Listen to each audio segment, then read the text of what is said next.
Hello everyone, in this video I would like to how to deduce and use Menelaus formula using similarities for competition math. So here we go. Got to give you a picture of two Sevians that are meeting up, right?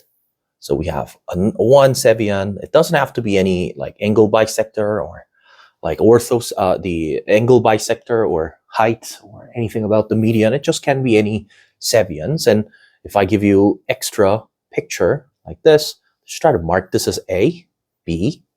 So A, B, and C, D, and E. And imagine me extending it all the way down here, such that that becomes F, right? Okay, so here we go. Starting from, I guess, the point of intersection, shall we call this point P? Well, you know that CPF, they're in fact all collinear, right? By definition, that was all collinear. So I just want you to focus on this picture out here and imagine extending this all the way onto a single straight line like this. And imagine me dropping perpendicular foot from A to that particular line L. So if I drop the perpendicular foot, and if I drop the perpendicular foot, if I keep dropping the perpendicular foot, and another perpendicular foot like this.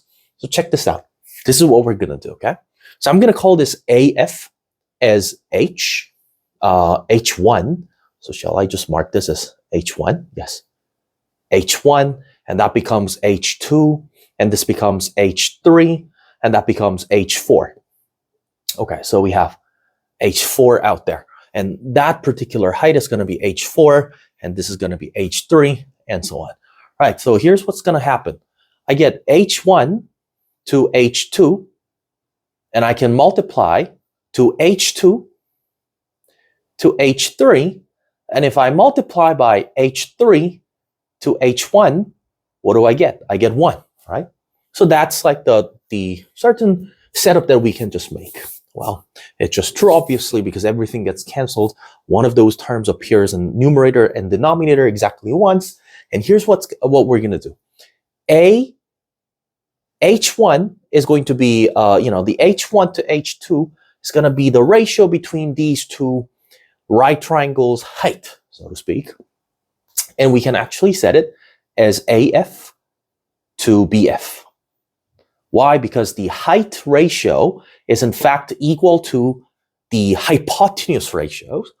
And here's what we get.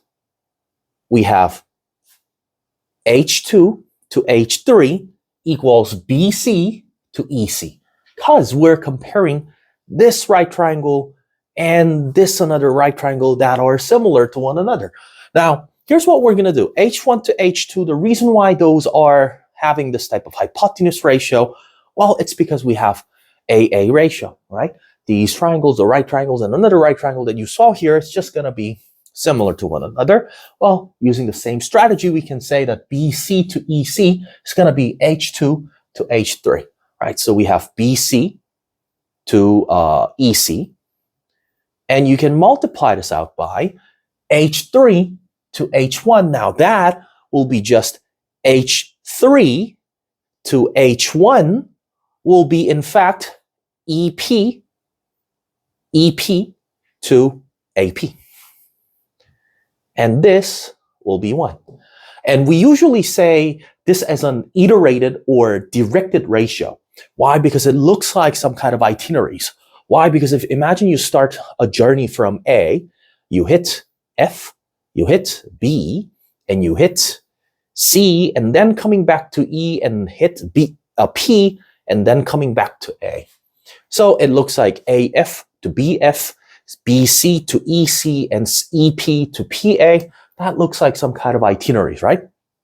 So we usually say, like directed ratio, because it has certain directions. And this is how we show and prove and deduce Menelaus theorem. And Menelaus is in fact using everything about similar figures. All right, so it's not similar, it's a similar figures. And that's it.